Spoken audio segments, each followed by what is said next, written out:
ሁሉም ያበሻ እናቶች አንድ ናቸው ስንል በምክንያት ነው። በቃ ሀበሻ እስኮንክ ድረስ በየሁሉም ቤት ይሄ ነገር አለ መስት ነው።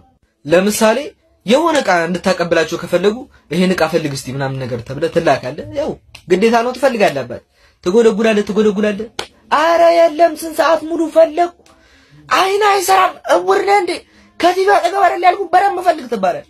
ከቲቪ አጠገብ ቲቪ የለም ወላ ቲቪው ትፈልጋለህ። አባቴ አማራጭ የለም በእውነት አንድ ነገር የለም ፈለኩ እስካሁን ምናምን መጥቼ ካገኘው ግን ፍሪጁን ነው መጨነብ ቁም ሳጥኑ ነው ላይ ቀረኝ ችግር የለም ነው ያገኙና ጫኙ ትላለህ። በቃ ጫኙብኝ ነው የምትለው።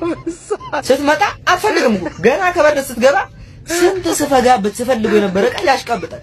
ለተከበረስ ደግሞ ፊት ለፊት ድቅን እንዲህ ፊት ለፊት ዊኖስ ከዛ የሚፈጠረው እናውቀዋለን። አባቴ ግዳስ ደግፋ እንካ ማበል እንካ ቅመስ ያዝ በሞቴ ነው ተው እረፉ እንዴ